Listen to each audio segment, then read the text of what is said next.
The funny thing is the males are territorial, so you can hear them when they start singing. So if you learn to do that call, there's a special small whistle that you can buy. You learn that call, then you can kind of have this conversation with them, and they get kind of both curious and territorial, and then they usually come a bit closer. They are very hard to spot. They always land like in the middle of the tree. You can usually just sit still for like 10 minutes and start calling them, and that's quite often you can get them close. And they're very tasty, but they're quite unusual.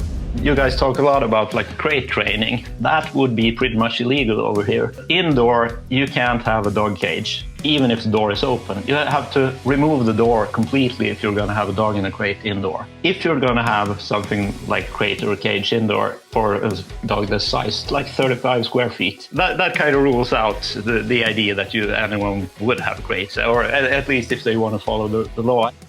This time we are going international. We have Kristofer Sandlund on the line. Kristofer, how we doing? Yeah, I'm just doing fine. Summer is coming, so it's very nice up here. What's it like over there weather-wise this time of year? Yeah, I guess now we're like maximum temperature. It's maybe 75 Fahrenheit today. That's pretty much that's warm as it gets. And it's 24 hours of daylight, though, so that's pretty nice. Yeah.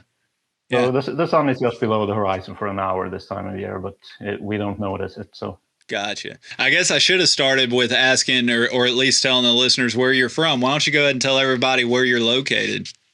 Yeah, I'm in Luleå, Sweden, which is, if you take the ocean between Sweden and Finland, they're in the middle of Scandinavia. If you go as far north of the ocean, where the coastline ends, that's about where I am. Man, it's always fun when I get to connect with some of the dog people that are in other countries, because there's obviously similarities and differences, but something like Sweden, you know, when you reached out, I got a little excited because I kind of have a love, or at least an appreciation for like the Cappercallie grouse and the black grouse and the Hazel grouse, and so I'm excited to explore that with you. But I'm curious a little bit more on your backstory of being over in Sweden. Talk to me about, you know, how you came in the gun dog world, what kind of dogs you run, and all that fun stuff. Yeah, so I have a 40-year-old Kleiner Munsterlanders, or small as you call them over there, a female. And how I got into it was, well, one of these life's strange coincidences. I got a toddler puppy like 12 years ago. And I had no contact with hunting whatsoever. And I was going to do like various training, but I decided early on we're going to do this kind of toddler retrieving test. So we did a lot of retrieving, and I was pretty much a beginner of doing any kind of hunting thing. And she turned out to be pretty brilliant at that, but she was the most stress-sensitive dog there is, basically. So she learned to recognize this kind of test site. And then she started screaming and screaming. And when she's going to work, she was already done. And after I tried to just back off and train her to be passive and all that stuff, after a couple of years, I realized this wasn't fair to her. She didn't have the mental makeup. She could do things on her own. And so I figured, well, I need to have something back for all the training we do with this retrieving. So I figured I'd take a hunter's license. And then we started out doing that. First, I thought we'd do waterfowl, but didn't really have any land that was suitable for it. And so I bought the Hazel grouse call and went out. And first day we sat there, managed to call one in, shoot one, got a perfect retrieve to hand. And that was one of these life's moments when everything just clicks. So both the dog and I were super happy, and that was that for me. And then after hunting with her a couple more years, she started getting older, and then I realized I wanted a pointer just to. That kind of training seemed to appeal to me, and the hunting as well. When you're running behind a toddler that's super excited, like I said, she was full of stress and excitement. So having her as a flushing dog was really fun to watch, but it went fast at times. So I wanted to try a pointing dog and do it in a more controlled fashion. And I looked around on all the breeds, and I felt the Munsterlanders is you can do a lot of things with it, and they have a lot of will to please and very easy in the home. And I have not been disappointed. So now that my toddler is gone since this winter, I'm planning on a puppy, probably Munsterlander next winter. I have kind of my eyes on a litter from a friend of mine. Nice. So you're going to have 2 Munsties to go run in the field then? Yeah, if everything works out, I'm going to do that. So it's nice to have 2 dogs. I think I don't think I could do 3, but 1 is slightly too few, and 2 is just about right for me. Man, I really enjoyed it when I had 2 dogs. 3, it's still manageable, it's doable, but 2 just seemed to be the right balance for me from a day-to-day training. I don't feel guilty for overextending myself, and just being able to like give the time I feel like each dog deserves each day. But 3 is doable, but it's definitely a higher requirement. Yeah. Listening to how you came about, you sparked a bunch of questions. So I just want to let's start with the Toller a little bit more. Can you explain a little bit more? The trials is what got you interested in it, but you said that the dog didn't have the mental makeup for it. Can you kind of dig into that a little bit more? Like, what was it that the dog was doing or not doing that made you think that, this just isn't the right fit, let's go find another game for you? Yeah, I mean, she was extremely intelligent, but extremely kind of signal sensitive. So she would pick up on everything, and both for good and bad. I mean, when she liked something, she was 100% stress. And I mean, she could do work, but it easily just flipped over. And when it went the other way, she had a lot of fears for various. Well, I mean, for a while she was gun shy. That we managed to get away from, and she was afraid of like the ice cream truck and whatever. I mean, she reacted to everything. She was a bit too smart, but couldn't really kind of generalize it. So, I mean, she worked really well as a flushing dog once I got into that, and she knew about 100 different commands or whatever you say. I mean, she's extremely intelligent. When I got her as a puppy, I mean, you did like 3 reps on sit, and then she knew it the next day. I mean, that was completely amazing. But her stress level was always far too high, and then she had a bit of health issues as well. So, but they are a fun breed, but at least here in Sweden, I don't think they are bred right, really. There's a lot of non-hunters, and you get a lot of squeaky dogs that I've arranged a number like hunting meets for taller owners, and there's usually half of them are like squeaking as soon as someone else gets to retrieve. So it's a hard breed to manage to get them to kind of calm down. Mm-hmm. Some are really good, but a lot of them are good for other things, I would say. Yeah. Yeah, it's always hard when you start talking about working dog breeds, and when they find kind of their own hole or corner in the non-hunting community, it starts to become a little concerning over the generations as they breed them out. It's there's been a number of breeds that kind of follow that trajectory, even over here in the States, and every country kind of recognizes it to some extent. But it's interesting that the Tollers are kind of going through that in your neck of the woods right now. Yeah, on one hand, we have like the biggest Toller population in Europe, and we were the first to introduce the specific test for them. And there's a lot of dogs that are being tested, which is a good thing. But on the other hand, the test itself, it's a bit like a retriever test, but they only work 1-on-1. So they never have to see another dog retrieving, which I think hides a bit of the weakness in the breed. I think they should focus on that instead. But, well, it is what it is. Yep. You mentioned the Hazel grouse and how you called in a Hazel grouse. Can you expand on that a little bit? Obviously, over here, in the bulk of my listeners aren't even familiar with what a Hazel grouse is, let alone, I'm sure some of them are probably even trying to picture how do you call an upland bird in. But there are some birds over here, like you can get, like Gambel's quail comes to mind when you're out west and in the desert. You can do a call and kind of do it, but it's more of a locator call. You're not calling them in as if they're a duck. Kind of walk me through what it looks like over there when you're actually calling in Hazel grouse. Yeah, so it's a quite small grouse. It's, I guess, about 1 pound large or something. They're a really pretty little bird, and first of all, they are extremely curious. So if you're out in the forest, for example, a few weeks ago, I was training with a dummy launcher. And, I mean, I'm firing that in the middle of the forest, and then I hear the typical wings of one, and then they land like 10, 15 meters away in a tree, and they're like watching. They're really curious. So, I mean, you can see videos on like YouTube of them basically walking up to people and that kind of stuff. And then the funny thing is the males are territorial. So you can hear them when they start singing, because they kind of watch their area for other hazel grouse. So if you learn to do that call, there's a special small whistle that you can buy almost everywhere. And then you learn that call, at least. It doesn't have to be perfect. You can get it. Like I said, first time I was out, I managed to call one in. But then you can kind of have this conversation with them. You call, and when they answer, you quickly answer again. And then they usually come a bit closer. You call again, they rather the opposite. When they call again, you answer quickly. And they get kind of both curious and territorial, and they can land pretty close to you. The difficulty is they are very hard to spot. They always land like in the middle of the tree. So you have to be pretty, you have to look in the direction they're coming from to see them, basically. Mm.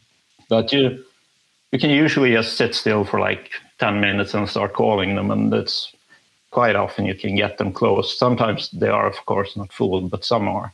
Yeah. And around here where I live, I have this like forest road where I walk every morning. At least once a week, I either hear or see them. They tend to be running around on the roads a bit as well. That's cool. They're really funny bird, and they're very tasty, but they're quite unusual.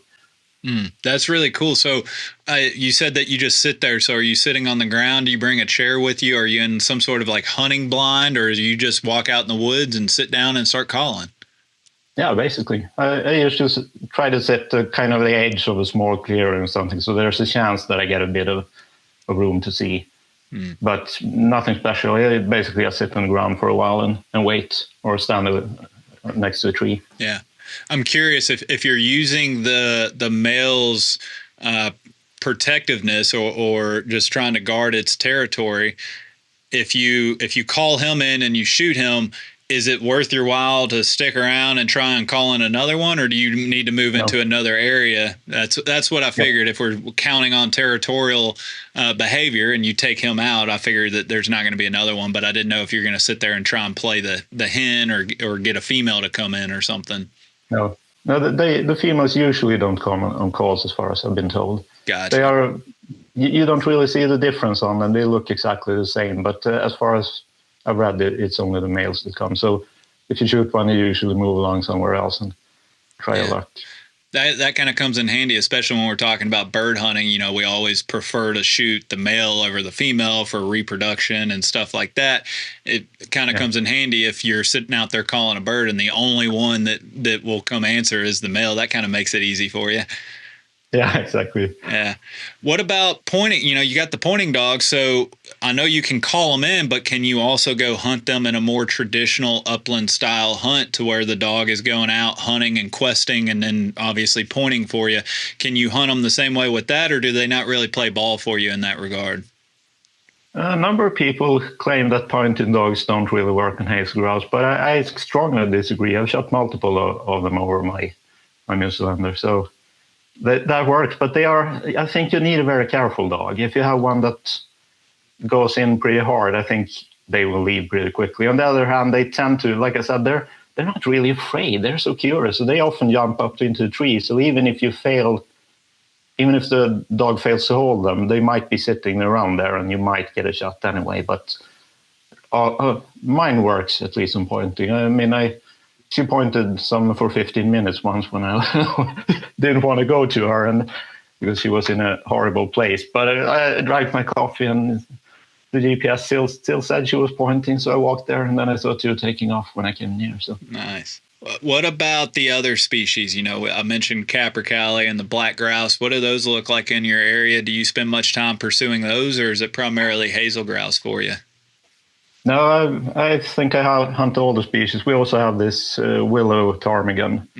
That's not along the coast, but I have hunting grounds like an hour and a half from here that we also have them. And we have the rock ptarmigan up in the mountains, but I usually stick to the forest. But the areas where I usually go, it's just like an hour and a half from here. I hunt both hazel grouse, black grouse, Cappercallie, and which one did I forget? Or four of them at least.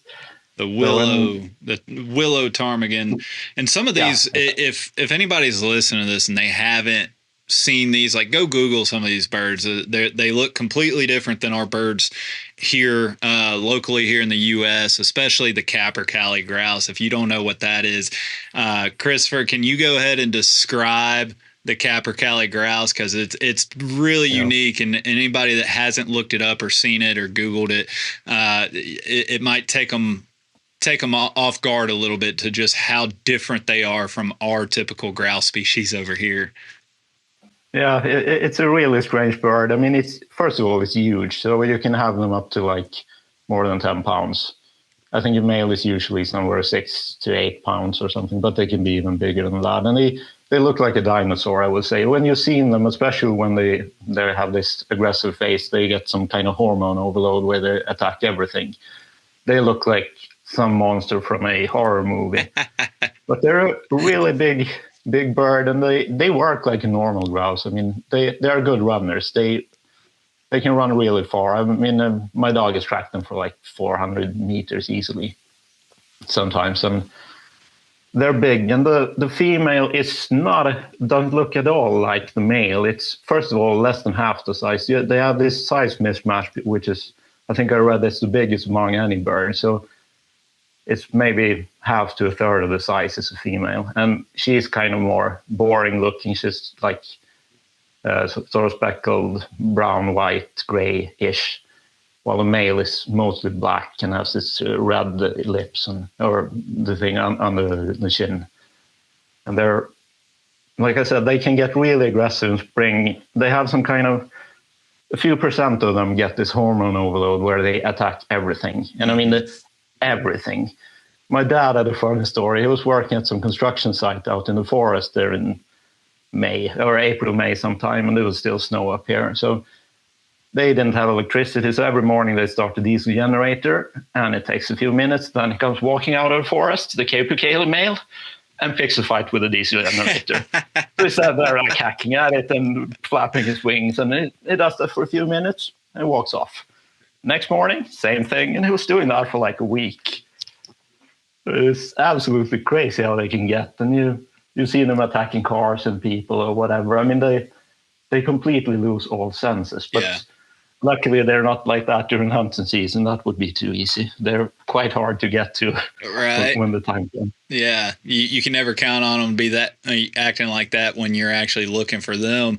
It's one of those, you can actually go and search on YouTube for Cappercallie grouse encounters, if you will, and you can see just how strange these birds look. Like they really do kind of, they just remind me of like an old dinosaur or something. Like they don't look like they should exist on this planet right now. And they are huge, especially when you see them, like you said, when they attack things, they attack humans all the time. I don't know if they ever do like any severe damage. It's just a big giant bird, but it is a big bird. I can see how they could potentially hurt, but they'll climb up on people. I think I saw somebody sitting in the woods or something. There was one like on his shoulders, just kind of stomping them a little bit. They're just really neat birds, and I would love to hunt one over my dog. I mean, I don't know if it'll ever happen, but it's definitely a dream hunt of mine for sure. Yeah, they're really cool. And usually when you drive out early in the morning to the hunting grounds, I drive around along some gravel roads. They're usually, or I wouldn't say usually, but quite often they're sitting in the middle of the road, kind of eating rocks to put in their craw. And they're not really that afraid of cars. So you can get quite close to them and kind of watch them for a while till you get really close. But if you open the door, they immediately go away. But you can quite often see them along the road. So they're really cool to study because they're kind of not self-conscious, I would say. Right. How do they hold for pointing dogs? I know we've touched on this topic a couple years ago. I had my buddy Michael on and Kevin, and they were talking about their experience on it. And you can definitely hunt these birds with pointing dogs. But I'm curious as to your experience. How well do they hold compared to the other birds? How much fun are they to hunt relative to the other birds? They are really good runners, so they can run really far before they take off. So they don't hold that well. Sometimes you can get them to hold, but usually you have to, well, first of all, I should say I'm not very good at Cappercallies because my dog is a bit too careful. But what you should do is you usually recognize when she picks up a trail of a Cappercallie because they run, well, you kind of recognize it. I can't really explain it. And then you should usually have a dog that runs pretty fast and you run with it. so you get pretty close quickly, so they don't have time to take off. What usually happens to me when me and my dog are tracking is that I see it take off or hear it behind the tree like 50 meters away, just outside the range. I shot one, the first thing I shot for her, but since then I haven't really succeeded. I've been close to them a few times, but I'm much better with ptarmigan, I have to say, because they hold really strong. So. Well, you said that you only found success or limited success on them. I'm just curious. You mentioned the Hazel grouse tastes really well. What about the Cappercallie, and how do they taste for you? Did you get to eat it, or did you? Yeah. Okay. How did that compare? They tend to be quite dry, so you wrap it in some kind of pork or something while you're cooking it, and then remove it. Now they can be really good, but they usually have to hang for a couple of days and usually add some kind of, or a lot of fat while you're frying it or putting in the oven, etc. So it's called basted, right? Paste. Yeah. So the meat itself is quite dry, but it can be good if it's cooked well. Nice. Well, let's get into the ptarmigan. You just mentioned that's where really, you prefer hunting them. They hold really well. So I'm assuming because the ptarmigan don't typically run, at least not as much as the Cappercallie. Is that why they play ball? Because your Munster, your Kleiner, you said that it's really too cautious. So I'm assuming when you say that the dog just doesn't track very much, that when it establishes point, he probably holds really hard. Is that what you're kind of talking about, as being too cautious? Yeah, I mean, that's a big advantage on the Hazel grouse, and I think it's very good on the ptarmigan as well. Well, I would say it's a disadvantage on the Cappercallie, which is very careful dog in everything she does. So, I mean, she can point everything, but she doesn't really go in that fast. And I have some trouble getting her to advance when I give her a command, because she really likes to hold forever, I would say. But on the ptarmigan, they hold really, really well. So, I mean, she's had them pinned for like a couple of feet from her at times. And there's usually like a covey, especially early in the season, there are like 6 or 8 together. And then you often get this, that 1 or 2 might take off before you get near them. But you know that there are usually more ptarmigan. And then she doesn't really care if one takes off. She just changes direction and there's the next one. So she's very good at that. And you can, especially young black grouse are also similar. They usually stick together early in the season, and they can hold quite well. And even if one breaks, there's usually one left or so. So those she works quite well on as well. Yeah. How about the crossover between birds? Are you, like, if you go hunt for hazel grouse, what are the odds that you run into one of the other species and vice versa? If you go on a ptarmigan hunt, are you going to run into some black grouse, or is it really you just kind of have to make up your mind as you head out, like, nope, today's going to be a black grouse day, today's going to be a ptarmigan day, or do you kind of have a chance at a mixed bag on the same hunt?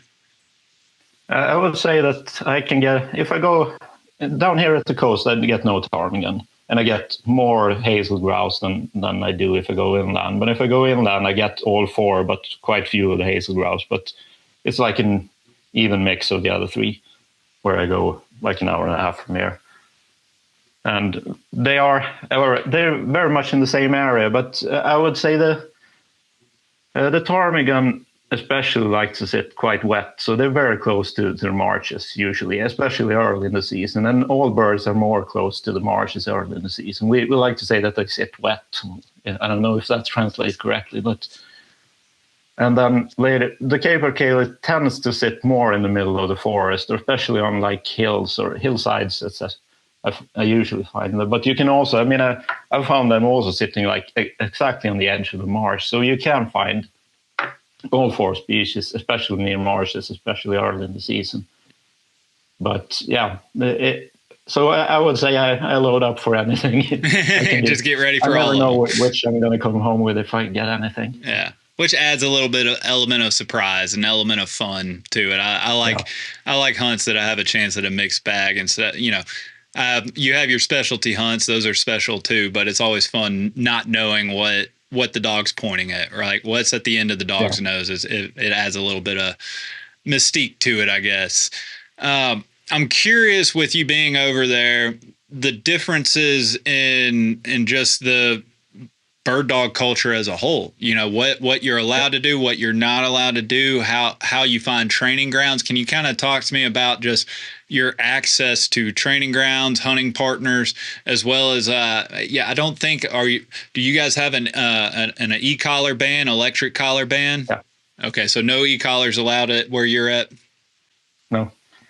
I mean, the number of things, you have to remind me of parts of that question, but I could start with this kind of legal things. Like you said, we don't have e-collars, and they haven't been legal for decades. I don't think anyone really has any relation to it, really. I mean, no one's missing it in the sense that we've never tried it. So I can't really comment on that part. But another thing that I thought was quite interesting is that you guys talk a lot about like crate training. And here's the treat for you. That would be pretty much illegal over here. Really? It's really strange that indoor you can't have a dog cage and put the dog in there, even if the door is open. You have to remove the door completely if you're going to have a dog in a crate indoor. And then if you're going to have something like a crate or a cage indoor for a dog this size, can you guess at what size it would have to be for you to close it? Oh, man. If you do have a pen for a dog, I would say that probably has some rule of like it has to be twice as big as the dog or something like that. Yeah, that was a good guess, but it's crazier than that. It's like 35 square feet. What? Yeah. And if you're going to have the second dog, you need something like 10 more. Wow. So, I mean, that kind of rules out the idea that anyone would have crates, or at least if they want to follow the law. I think it's quite... Well, it's an exaggerated law, but we all have the dogs running loose in the house. I mean, you train them to go to their place, etc., but you don't have anything like that. But, well, I can admit that for my toddler, when we had visitor, I sometimes actually did put her in kind of a crate just because she didn't like strange people touching her. But, yeah that's pretty much how it is. So that's a big cultural difference as well. I'm not sure everyone knows these rules over here, but and I want to hang up on this a second because that is really interesting to me that I never would have even thought to ask. I'm wondering, do they have exceptions? Like, say your dog gets injured and needs surgery and healing. Like, is there a way to confine them to a certain area, or are you still just stuck with the place training? I just did recently some episodes on their CCL injuries. And so when they're recovering from the surgery, you have to keep them in a really small confined area. So I'm just curious, are there any exceptions in your country that would allow for a kennel or a crate or something inside? That's a very good question. I actually don't know, but I have to assume that it has to be medical exceptions. Yeah. And then I'm not sure, but so you mentioned that's inside. What about outside? Are you allowed to have like a kennel pen or anything set up outside, like in the backyard or something? Yeah, but there are also similar size restrictions. I don't know. They're probably slightly different, but let's assume that it's similar to indoors. Mm-hmm. And you can have a dog crate in transport in your car, etc., which everyone does. But I think there are pretty much restrictions on how long you can leave them in the car, also. And there are exceptions for like dog shows and like when you're on testing or something, competitions. Oh, okay. So if you have a bunch of people gathering with dogs, they do allow you guys to use it then. Yeah. Okay. That makes sense. Keeps a bunch of dogs from getting into trouble and fights and whatnot. Yeah. Yeah. All right. So I didn't want to interrupt you, but I had to hang up. I had a few questions on that because I don't think I've ever heard about that. So, obviously you guys aren't missing the e-collars because as to your point, y'all have never really had them, so y'all don't really know what to miss in that regard. What other kind of interesting tidbits as far as what you're allowed to do or not do or anything such as that? One other thing I noticed that you guys talk about when you're training with birds that you're allowed to shoot them. Well, here it is tame birds. You can't shoot them really, or rather that they are same hunting season as they would be if they were in the wild. So if you have tame what I call partridge or something, then you can only hunt them during season, and you have to have 3 or 6 weeks that they have to be kind of without human contact before you can hunt them. So we don't have any option of really shooting birds while training as well. So that's a bit of a difference as well. On the other hand, there are not that many that have birds, I would say here. It's possible. It's not that difficult to get those kind of permits, as far as I can tell, if you live outside the cities. But I think there are quite few. In this area, we have 2 like professional trainers who have one has pigeons and the other has like partridge and pheasants. All right. And so that rule applies for pigeons as well, not just game birds? Yeah. Okay. Yes. So, and over here, so it depends on, in our country, it depends on the state. Each state has different regulations and different laws. And so some states allow you to go on public land and plant birds and shoot them and train your dogs, while other states, the state I live in, you technically can't go do that. Especially to your point, if it's a game bird, there's special regulations for each state on what you can or can't do. But most states, if it's a non-native game bird, it's something like a chucker. There's certain areas that we have wild chucker, but like where I'm located, we don't have any chucker. And so, it just kind of varies. So we have to look, depending on where we live, on what you can or cannot do. But obviously over in your neck of the woods, you just have one law across the whole land, it sounds like. Yep. Yeah. Interesting. That's good. What about public land and access? I guess the training grounds may not be that I don't know, high of a consideration for you guys if you guys don't have any birds to shoot or train on. But I'm just curious, like, well, are you primarily just training in the backyard, doing some yard work, and then waiting for hunting season to come by, and that's how you kind of train their manners on birds? No, I would say we have very good access to where we can train on both private and public land. I mean, there are very few who would object to doing that.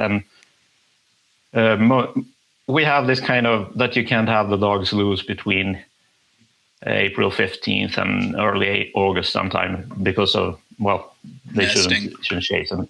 But you have exceptions for like pointing dogs and retrievers that you can train them, but you need to make sure then you're in an area where there are no game. But for me, we have a lot of fields here in the village where I live that I do a lot of training with, like retrieving and stuff like that. And since I don't have access to birds, I tend to use a launcher and use this kind of scent, small bottles of scent that I put out an hour before. And then I put a launcher with a miniature dummy in, and she goes in to point them. So I can train quite well this kind of steadiness to flush in that way. And I can train her to train point. Of course, there's a certain risk that she'll do some false points based on that. But I use like pheasant smell, so we don't have them natively here. So I haven't seen that as an issue. So I do a lot of that, and I use like dummy launches here in the fields, and do a lot of. I still train her much like retrievers. I do a lot of field searches, etc. with dummies, and a lot of this kind of directional. What do you say? The way I direct her with my hands, etc. Yeah. And that's really interesting. It gives somebody hope that if they don't have access to birds or training grounds in their backyard, you can still make do with all of this. You can get creative. You can use the launchers and a bumper with scent and stuff. I'm curious, the crossover, if you train with a bumper with scent, the dog gets used to kind of this scent means a bumper. But to your point, you're using pheasant scent. You're not using Hazel grouse or ptarmigan scent. So transitioning from that training with a bumper and scent to actual live birds, did you see or recognize, was there some kind of learning curve when you transitioned from the bumper to an actual bird with a different scent out in the field? No, I don't think so. I mean, like I said, I'm lucky with a dog that has a very strong point and is very kind of low pointing pressure. I would say when she was young, it was far too low. I mean, I could find her on point, and you would start walking up and start feeling the pods going. Turn around and while she takes one step and picks up a crow's feather. So it's like, yeah, seriously, that she has stopped doing. But right. I mean, yeah, I would say it transitioned pretty well to just doing it in the forest. And I've been just. I paid so I can hunt also here in the village. We don't have much. We have hazel grouse and some both black grouse and Cappercallie, but I usually have her like training when we were walking, and I can get her to point there and then just go up and basically put her on a leash and go back again. And I think it worked pretty well. And like I said, I went to this kind of professional trainer who's like 3 hours from here when she was like half a year, spent 2 days there and 2 days the next year. And that was basically what I had on birds before we started hunting. And I think it worked out fine. But like I said, it's my first pointing dog, so I don't know if the next one will work as well. But she has absolutely no interest in a bird that's taking off. I mean, she never had that. So, I mean, as soon as it takes off, she's like, where was it sitting? Is there anyone else there? So I mean, she doesn't pursue. And that's a very good trait to have in her naturally. So I don't know, next one might be running after everything, and then I have to think again. But I mean, I learned from having this toddler that was really reactive and stressed that I did a lot of steadiness in all kinds of ways. And I still try to do a lot when we do retrieving that. I throw a lot of them that I pick up myself. I don't want another dog that gets this anticipation that every time there's whether it's a bird or a dummy, you don't get to pick up everyone. And I use the dummy launcher a lot by just firing it, and then we heel up to it, and she might get to carry it back. But everything to keep this kind of steadiness and remove the stress and anticipation. That's kind of my new philosophy for any dog I will have. Yeah, that's smart. You know, I think denials, essentially, that's what we call it over here. I think that's one of the most underutilized tools that trainers and DIY people, they don't really utilize enough, that if they used and mixed in the denials, you may not have the dogs always on edge, ready to like just tip over and always break and chase birds. But, you know, each their own. It's definitely a tool that I like to implement as well. I'm curious, you mentioned when it came to your toller that you guys were doing some retriever trials and stuff like that. What do the pointing dog and the bird dog trials look like? Do y'all have a trial or testing culture or community over there? Yeah, so actually, first I have to brag then that she has 2 third prizes from kind of forest trials here, which I got my first 2 stars ever. So that I have to get out of the way first. Nice. But we have everything is under the Swedish Kennel Club. So everything is under that for there to be any kind of trials. And then you split up in a number of different kind of special clubs. So I think you have 6 different for the pointing breeds, just, and they have slightly different tests. So we belong to this kind of the Forster Club, which is the 3 Germans, the short hair, the wired hair, and the long hair, the 2 Munsterlanders and the 2 Wieslas. So I can explain that kind of testing. And then we have 3. We have on field, forest, or mountain. And up here we have no fields because we have no field grouse or field birds at all. So we have either you go on the mountain where it's basically a ptarmigan, you go basically above the tree line. And what I've done is in the forest. And then it's first you have this kind of search test that I will do in 2 weeks as well, which is you drag a seagull basically 200 meters through the forest, and you send the dog to track it and retrieve it to hand, and you get a score from that if you could succeed. And the second part of that is water, where you have people are sitting in a boat like 50, 80 yards, something out.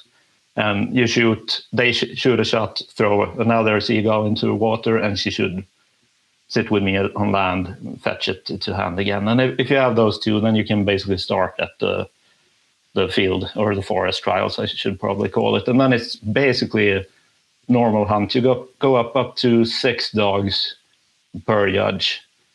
And you start off early in the morning, you have like 20 minutes per dog, and you shift them around. And you actually, if the youth class, they don't shoot the birds, they just shoot in the air. But otherwise it's fully, but in the kind of the open class and the elite class, then you shoot birds. And they should point, the referee shoots them, and on his command, you get a retrieve, and then you get a field score and a retrieve score, and then you combine those 4 and get prizes. You have to get approved on all 4 of them. And the difference, if you do mountain or field, the only difference is then you release them in pairs, the dogs, while in forest it's just 1. Okay, so when they have the open ground that people can see, you guys will do brace mates and have multiple dogs in the field then? Yeah. Makes sense. And did I hear you correctly that you guys are using seagulls for the training, for the drag, as well as the water retrieve when you throw it from the boat? Yep. That's wild. That's awesome. I don't know of anybody over here using seagulls in that instance, but who knows? Maybe somebody out there listening is doing that. I guess it's mostly because they are relatively easy to access to shoot. So the clubs usually have a lot of them, or they buy from people who hunt them. Gotcha. When we did like the tolling stuff, then we only used what are they called? Ducks. I don't remember the specific name right now. Mallards is the name, yeah. Yeah. But on retriever tests that are not for the tallest, then you have you have crows, you have seagulls, you can have basically any kind of bird. Interesting. What about the hunting regulations or the process to get your hunting license? Over here, it's a fairly straightforward, black and white process. You go do your hunter safety course. You learn some basic just safety measures in the field, a little bit of knowledge on the actual like wildlife and game. I think that over here in the U.S. we could do a better job of including that information on learning about the actual wildlife and conservation. But essentially, you just do this course, maybe a little field day, depending on which state you're in. Make sure that you know how to safely operate a firearm, and then you can essentially go buy your hunting license. Other countries, such as Germany, I know has this really long, drawn-out process. What's it look like for you guys over there in Sweden? I actually heard that episode you did about Germany, and I was surprised at how difficult it is there. I mean, for us, it's kind of, you have to take a theory test first. That is it's not very big. It's something like 40 questions where you have to 90% correct on some multiple choice answers.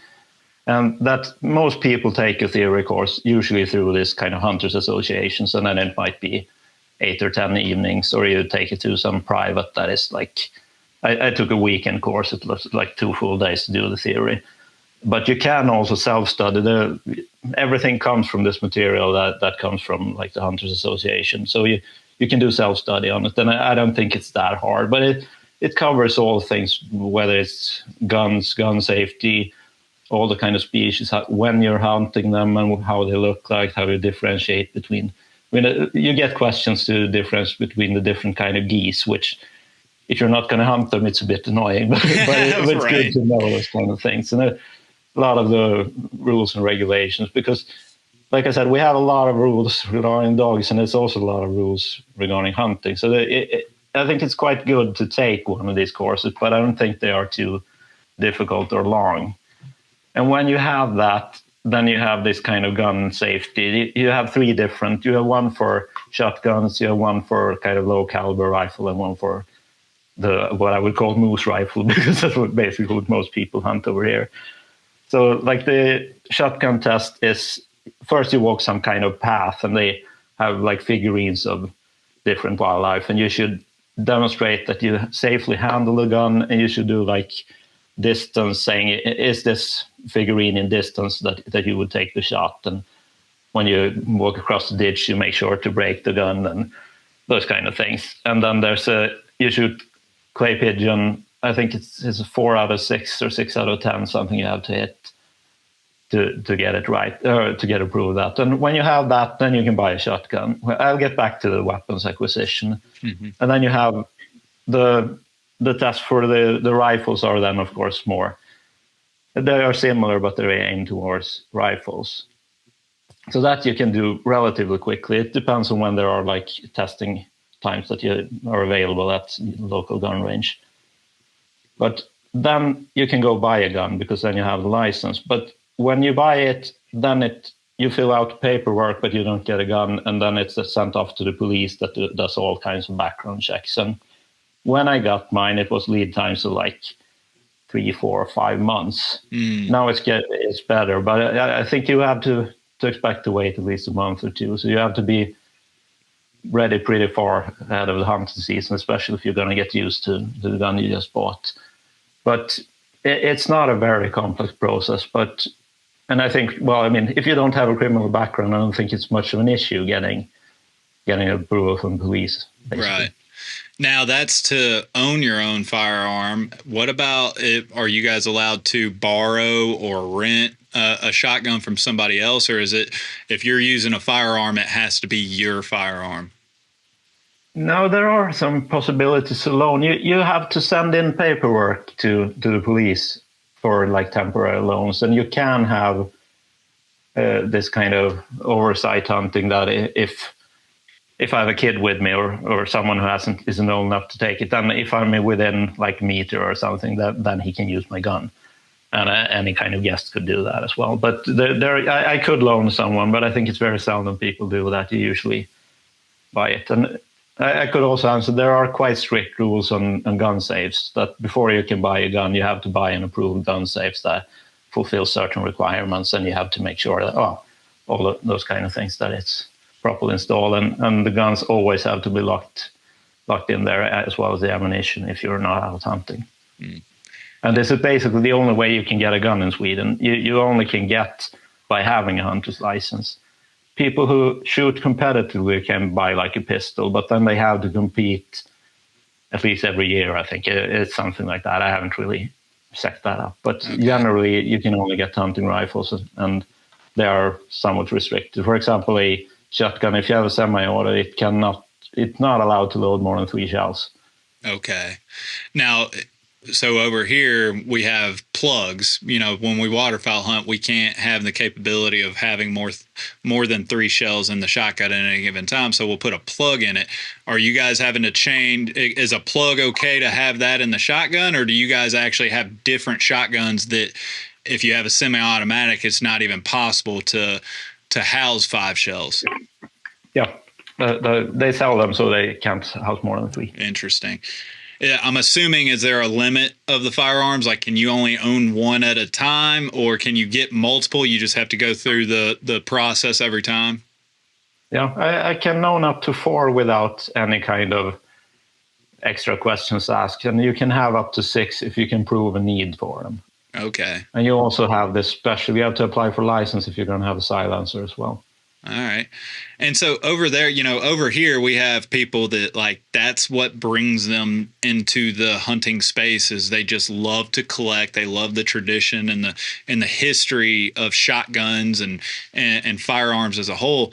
Do you guys really have like a collector culture of guns over there, or is it really just functionality and for using, and nobody really collects them for just the nostalgia or just to have a collection in the house?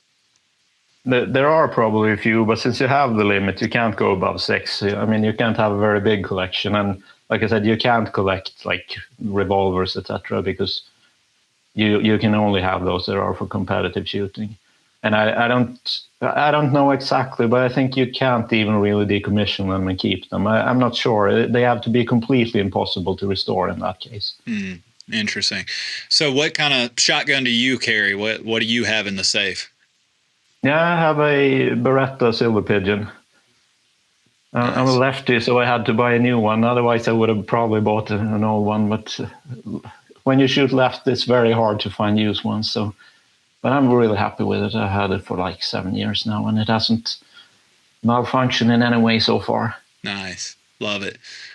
Man, it's obviously a completely different world over there, as it should be. It's a different country. So, what about just in general, the public's outlook on hunters as a whole? Over here, hunting's always been kind of a thing over here in the U.S., based on polls or statistics. Apparently, public perception of hunting is kind of going down year after year. What's it like over there? Does the common citizen and just the average person, do they look fondly at hunters? Do they not really care either way? Do they dislike it? Talk to me about just the makeup of society over there when it comes to hunting. I think traditionally, moose hunting has been like everything in this country. I mean, that's a very long tradition, and most people have only been doing that or hunting like foxes and hares with, I guess it's equivalent to your coonhounds or something like that kind of drive. Those are the 2 traditional types of hunts, and I think it's generally been very much accepted. But bird hunting is more, something that's coming up. I think more people are interested in training dogs than just letting them out to run these days. So I think it's growing a bit. And the acceptance, I think what I've seen in the polls are that it's pretty high still, but we have these activists that are very much against, and you have these, especially there's a lot of conflict related to wolves, where you have these kind of organizations that wants to protect all kind of predators and try to sabotage hunting when we have a kind of license hunt on wolves, a relatively small amount. But that is, I think that's the biggest conflict. I think there are, of course, extremists who are very much against all kinds of hunting, but the acceptance is pretty good. And like I said, lots of people, especially up here north, do have someone in their family who does moose hunting, and then it's kind of easy to get acceptance. I suppose it's much lower in like the big cities in Stockholm, etc. But here I would say there are very few who are against hunting. What about the conservation and the habitat creation? Do you guys, like over here, we have the typical nonprofit organizations fighting for habitat and trying to leave as much habitat for the actual wildlife out there. But development is a constant headache here. You know, once it turns to concrete, it's hard to grow grass or trees for that matter. What's it look like over there? Do you guys kind of have protection on the wild areas, the public land? Are you guys having kind of the same fights that we have over here with protecting it? Just talk to me about it from that angle. I would say up here in the north, I mean, we're very sparsely populated, and it's like a big old forest, the entire thing, and it's marshes and forests, I would say, a large part of it. And it's really not much development going on. I mean, here in this town, they're kind of growing a bit, but go a bit inland, and it's basically wilderness. So I think what annoys me, at least as a hunter, is that this quite heavy logging. So the club that I'm part of, the ground with one place that we rent, they have done a lot of logging, the forestry company that owns it, and suddenly there were basically no birds the last 2 years. So I would say that's my personal main concern, that is they sometimes destroy too much of the habitat by logging. But of course it will come back. But a lot of these kind of grouse live in quite old forests, so when they take those down, it's kind of annoying. But they're at least forced to leave some screens along the marsh, so you often can find them in those kind of small edge areas anyway. But that's it. I think down south it's of course more people and more expansive, and you have more field grouse, etc. So I mean the culture is quite different in many ways there. So I can mostly speak for the north here. Yeah. But as far as I've seen the studies, is that at least for grouse, the hunters have very little impact compared to the predation. I mean, if you hunt a lot of fox and marten, you get a huge increase in the population. While if you remove hunting, the difference is very, very small. So I don't think there's much threat to them. It's more climate change, I would say, that it's getting warmer, and we'll probably get the ptarmigan moving further north, etc. Mm-hmm. Yeah, it's really interesting. I do recall from my conversation with Miguel and Kevin years ago, how your guys' birds, the Cappercallie and everything, live in the old growth forest, whereas over here our birds, rough grouse specifically, they live in early successional forest. So like you guys might have, y'all's concern is too much logging. Our concern over here is there's not enough logging. That everywhere we look, it's just old forest. And so we have a bunch of species, not just rough grouse and what we hunt, but they're kind of struggling. They're dying off. And a lot of people, you know, they've been told from a very early age, you know, every time you cut down a tree, it's something horrible. Meanwhile, you go look out there and the wildlife and wild areas, the wilderness, are really struggling because nobody's cut trees for decades. And now every time we even try and go cut one tree, you have the anti-army coming out and fighting us on it. So we're really struggling on getting habitat and maintaining habitat for these birds. Meanwhile, we talk to you and the species and just different cultures. It's fascinating to me when you start comparing and contrasting different countries and different governments and different processes. It's really good perspective, I think, to kind of see how other people look at this and how they go about it. But it's interesting how it's just a direct contrast to what we face over here to what you're facing. Yeah, that was very interesting to hear, because yeah, it seems like they like the very different habitat of the species we're hunting. So Yeah. yeah, It comes cool. back to balance every time, right? Over there, it's just Yeah, like, cut a little less. And over here, we're like, cut a little more. And so, yeah, balance. It's the key to life in every regard, I guess. yeah. Yeah. So talk to me about, you have a healthy, wild bird population to hunt. You get to have fun and everything. You have a new dog coming down. It sounded like, in the next year or two. What do you want to go do? What's Kristofer's dream hunt? Do you want to go hunt new species, new places? Talk to me about what really intrigues you other than just, getting out there and chasing birds with your dogs as normal. Yeah, I mean, most people who do have pointers here go up into the mountains and hunt ptarmigan. That's kind of the gold standard, I would say. So I should really be doing that sometime soon, but I haven't really gotten around to it. I don't really have much, what do you say? I'm not very used to being up in the mountains, so I need to find someone to go with me to learn that. But I was thinking maybe starting her on kind of mountain trials this spring or this in September, because she runs a bit wide right now, and I think she'll do better on the open field than she would do in the forest. Yeah. But other than that, I mean, I'm pretty happy just going out, taking some days off here in August, September. We start on August 25th every year, so that's like a holiday for me at least, and just go out. I mean, to me, I would say I'm a better dog trainer than I'm a hunter, but I really love being out there, just seeing, both getting a receipt of what we've done. And when you're out there in the forest and when it's starting to get closer to freezing and the ground turns kind of red and all that, it's extremely pretty. And I mean, if I've had a shit day of work or a week that's been horrible and I step out of the car when I'm hunting, there's not a single thought about anything except just being one with nature. I mean, it sounds cheesy, but it's really what it is. True. I mean, yeah. I love being out there, and it's like a different world compared to civilization. And when there's probably another person within 5 miles or something, and it's just quiet, and you see your dog working. So, I mean, that's a good enough reward for me, at least. I love it. I mean, I could end on that note, but as we start wrapping this up, something I like to do at the end of these episodes now is kind of throw it to the guests and just ask you: is there something that I should have asked you that I didn't? What did we leave out? What's something that's missing that you think the listeners might like to know about what it's like training dogs and hunting over in Sweden? I could give one recommendation, which is kind of strange to a lot of hunters. What I do with my dog is I train rally obedience a lot. And we even managed to get her the champion title this spring. And while a lot of people frown when I say that, I think it's been excellent for building a relationship with your dog and getting her to just read your both hand signals and body language and all that stuff. Because I wouldn't want to do fully competitive obedience where you have to have this military style where the dog should look at you all the time and walk perfectly. But rally obedience is kind of a lightweight thing to get your dog to cooperate with you and work with you in all kinds of situations where there's a lot of people and all that. I think I've gotten a lot of back from that in the hunting training as well as in the field, because she's more attentive to my signals, etc.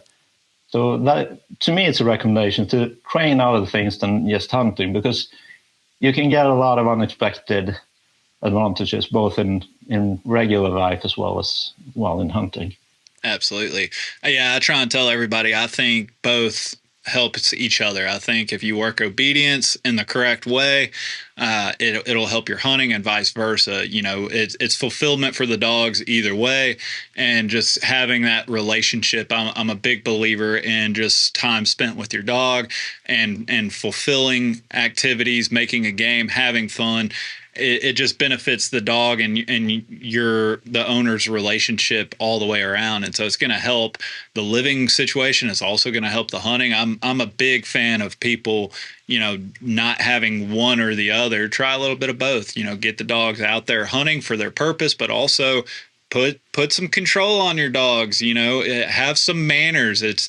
Life's too short to be living with a dog that you truly don't enjoy their company inside the house. Yeah, definitely. Yeah. There's so much you can do with your dog, and just keep them active and they will look to you a lot more. in terms of anything you try to do with them. Absolutely.